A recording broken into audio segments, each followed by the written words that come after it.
وہ اپنے ملک آسٹریلیا سے چین کے لیے جاسوس سرگرمیوں کا ملزم تھا۔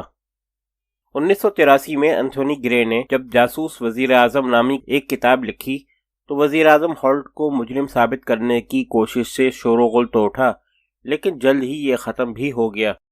کتاب کے مطابق چین کی جاسوسانہ نمک حلالی کے ثبوت مل جانے پر جب اس ہالٹ کے گرد گرفتاری کا گھیرا تنگ ہونے لگا تو فی الفور کسی نہ کسی طرح چین نے اسے اپنے دامن دفاع میں سمیٹ لیا۔ اس وزیر اعظم کے خلاف اس کتاب میں شائع شدہ مواد کا ذمہ دار پبلشر گرے سے زیادہ ایک نیوی آفیسر تھا۔ آسٹریلیا میں وکٹوریہ ساحلی سمندر تمام تر لوازمات کے لحاظ سے سیاحوں کے لیے جنت ہی ہے، اور اس کہانی کا نقطہ آغاز بھی وہیں سے ہوا۔ ایک دن وہاں کی سیاہ سفید مخلوق اپنی اپنی سیاہی سفیدی میں مگن منمانیاں منا رہی تھی کہ اچانک ماحول منتشر ہونا شروع ہو گیا۔ تمام تر مرد و زن کچھ فاصلے پر وقوع کی طرف دوڑ پڑے، جہاں آسٹریلوی پولیس سمندر کے پیٹ میں گھس رہی تھی۔ 8 عدد لانچیں سمندر کا سینہ چیرے جا رہی تھیں، اور اوپر کے خطرات سے کنٹرول کے لیے 2 عدد ہیلی کاپٹر بھی پہنچ چکے تھے۔ ان سیاحوں کی تو وہاں بھیڑ لگ گئی، اور حکومتی اہلکاروں کے چہروں پر اڑتی ہوئی ہوائیاں دیکھ کر سب کے سب ششدر تھے، مگر سمجھ کسی کو بھی کچھ نہ آ رہا تھا کہ ہوا کیا ہے اور ہو کیا رہا ہے۔ بعد ازاں معلوم ہوا کہ وہی ہر دل عزیز اور ماہر تیراک آسٹریلوی وزیر اعظم ہیرولڈ ہالٹ شیوت کے ساحل پر ایسا غوطہ زن ہوا کہ کنارے کھڑی منتظر انتظامیہ کے ہاتھ پاؤں پھولنے لگ گئے، مگر موصوف وزیر اعظم کا ہاتھ پاؤں تک ہلتا یا تیرتا نظر نہ آیا۔ اگرچہ اس کی تلاش اور بازیابی کے لیے حکومتی انتظامی مشینری فی الفور ہی متحرک ہو گئی، لیکن ہر حرکت بے برکت ثابت ہو کر رہی۔ ذرا سوچئے تو کہ جس حادثے سے دنیا دہل گئی اس کا آج تک پتہ نہیں چل سکا۔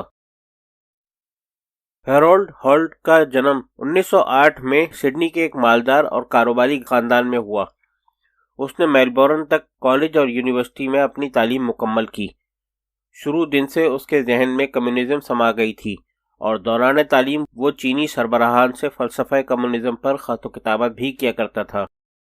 اس وقت چیانگ کائی شیک کی زیر قیادت چین میں کمیونزم ایک مضبوط جماعت کے طور پر موجودہ حکومتی قیادت سے چھٹکارا پانے کے در پہ تھی۔ اس جماعت کو ہالٹ جیسے پرجوش تائید کنندگان کی ضرورت تھی،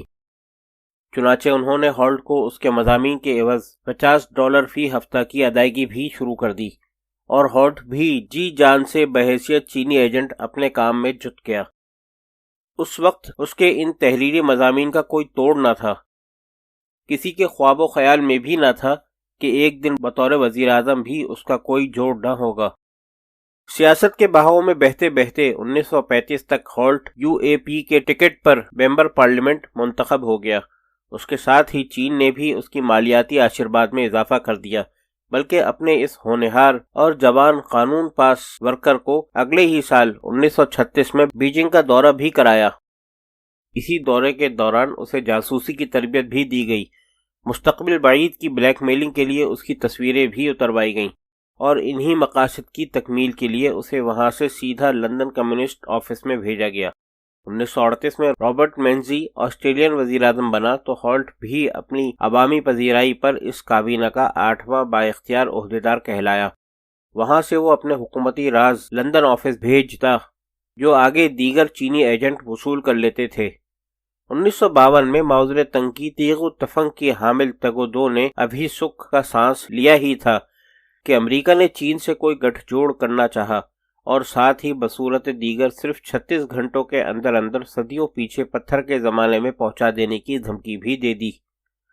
چین میں سے ہی دستیاب چیان کائی شیک نامی امریکی امداد باز فوراً تاشیوان پہنچا، پھر بذریعہ ہالٹ لندن پہنچایا گیا،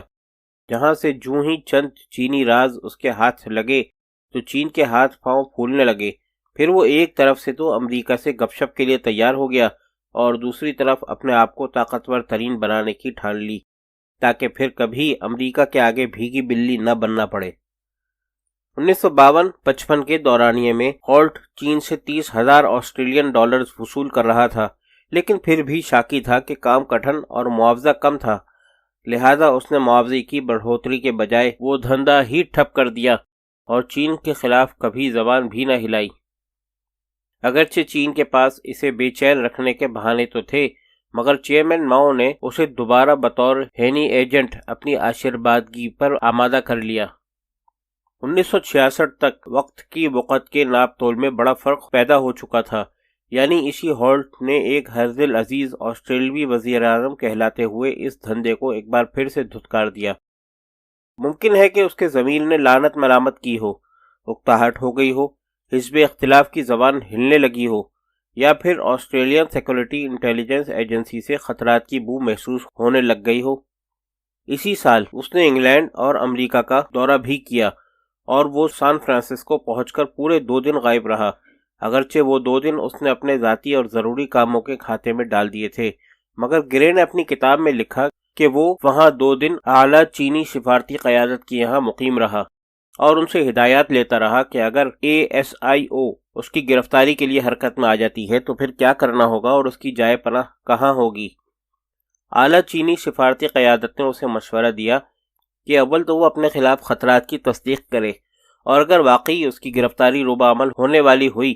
تو وہ بس بھاگ کر شیوت کے ساحل پر پہنچ جائے، وہاں زیر آب ایک چینی آبدوز اسے لے جائے گی۔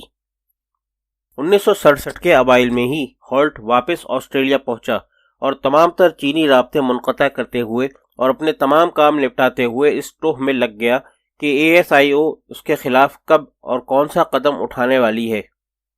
مئی 1967 میں اسی ہالٹ نے اچانک کینبرا میں ASIO کے ہیڈ کوارٹر کا دورہ کیا اور بعض خفیہ انٹیلیجنس فائلیں طلب کی، اور اپنے خلاف خطرات دیکھ کر فوراً چینی انٹیلیجنس سے رابطے کیے اور فی الفور اپنا ہی ملک آسٹریلیا چھوڑ جانے کے لیے جگہ، وقت اور دن کا تعین تک کر لیا۔ اس دن، اس وقوعے اور اس وقت کے سمندر سے کسی کے ہاتھ کسی حقیقت کا کوئی سرا تک نہ آیا، بس قیاس آرائیاں ہی تھیں کہ وہ بہت اچھا تیراک تھا، اس کے پاس 4 گھنٹوں تک کے لیے آکسیجن بھی تھی، اور وہ چینی حفاظتی حصار والی آبدوز تک پہنچنے میں کامیاب بھی ہو گیا ہوگا، یا پھر چین نے ہی اسے سمندری مخلوق کی خوراک بنا دیا۔ حقیقت سامنے نہ آ سکی۔ ہیرالڈ ہالٹ کی موت پر سرکاری سطح پر سوگ کا اعلان کیا گیا، اور بزبان اٹارنی جنرل اس پر ہر الزام کی سختی سے تردید بھی کی گئی۔ ASIO نے بھی بند فائلوں کی طرح اپنا منہ بند رکھا، البتہ اس کی بیوی ڈیم زارا جاسوس وزیر اعظم نامی کتاب کے ناشر انتھونی گرے پر برسے بغیر نہ رہ سکی، تاہم جو کچھ دنیا کے سامنے آ سکتا تھا وہ جاسوس وزیر اعظم کا پبلشر